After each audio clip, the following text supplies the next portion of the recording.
Bonjour et bienvenue à notre tour d'horizon économique, géopolitique, énergétique et boursier. Nous sommes le mercredi 20 novembre et pour comprendre comment tourne la planète finance, c'est sur l'inforruptible et nulle part ailleurs et la thématique du jour, ce sera le gouvernement ne nous envoie que de mauvais signaux. Alors on va profiter d'un petit répit sur le front géopolitique puisque, comme on pouvait s'y attendre, en dépit des provocations ukrainiennes, on ne s'en va pas pour l'instant vers une escalade et une riposte massive russe. Attention toutefois à l'envoi de missiles Storm Shadow, puisque le Premier ministre britannique Keir Starmer a donné son feu vert pour que l'Ukraine essaye également de dégommer des soldats, paraît-il, nord-coréens qui opèrent sur le sol russe. Je ne vous dis pas combien de soldats non germaniques se trouvent actuellement sur le sol allemand ou sur le sol roumain, parce que ça ridiculiserait littéralement cette information, des troupes nord-coréennes en Russie. Non. Je vais aujourd'hui vous parler surtout des mauvais signaux envoyés aux consommateurs en général, aux retraités en particulier, puisque oui, voilà, un retraité riche, figurez-vous, que pour nos députés, c'est quelqu'un qui gagne plus de 2000 euros. Vous vous rendez compte, il y a des gens qui se sont décarcassés toute la vie pour se constituer une retraite, et finalement, dès qu'elle dépasse le SMIC, on considère que cette retraite est un véritable traitement, je ne sais pas, de député ou de sénateur. Bon, ceux qui nous écoutent et qui sont à la retraite savent qu'ils sont les prochains visés. Alors ça sera bien sûr au travers de la non-indexation des pensions de retraite, voire peut-être pour certains la limitation. Pourquoi finalement ne pas plafonner la retraite, je ne sais pas, à 4000 ou 4500 euros, c'est-à-dire à peu près la moitié d'une retraite de hauts fonctionnaires de Bercy, chargés justement de nous appauvrir.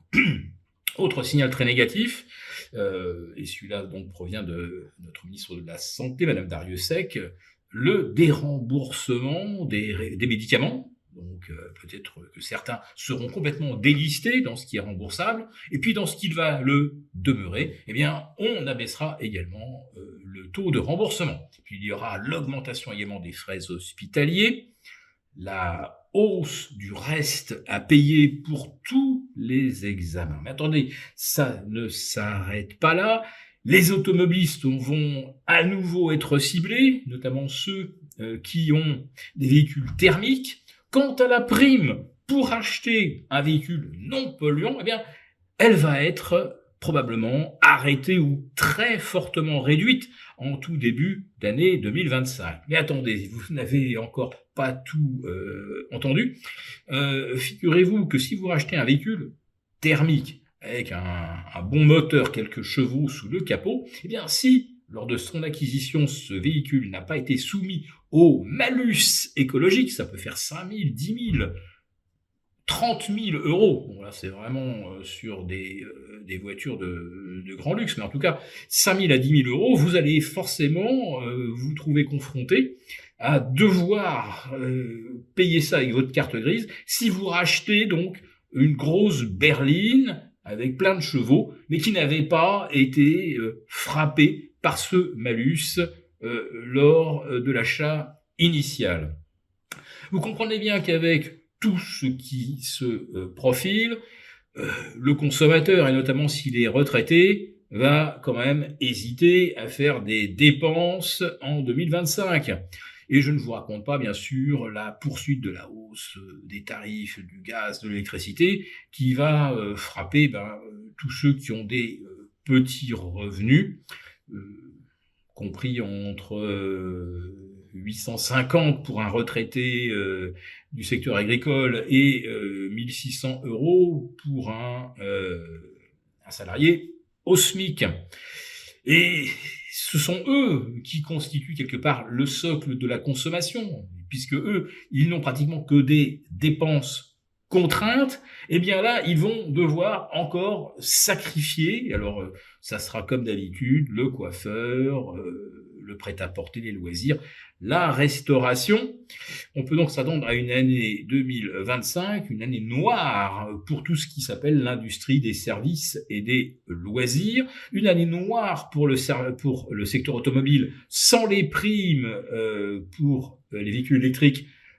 On avait déjà vu une chute de 50% des ventes cette année et ça va probablement s'aggraver encore en 2025. Et comme le secteur automobile est touché, bien figurez-vous que la chimie l'est également, avec plein de plans de licenciement. Et oui, car les véhicules, qu'ils soient électriques ou thermiques, contiennent beaucoup de matières plastiques.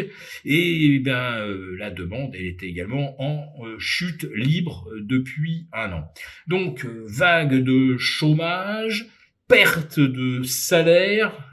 Vous avez des entreprises qui vont négocier donc des baisses de salaire et pour les consommateurs, les retraités, beaucoup moins d'argent à dépenser en 2025. Pour vous remercier de votre fidélité, vous pouvez télécharger gratuitement, en cliquant le lien ci-dessous, mon rapport spécial vous expliquant comment réduire légalement les impôts sur vos plus-values boursières.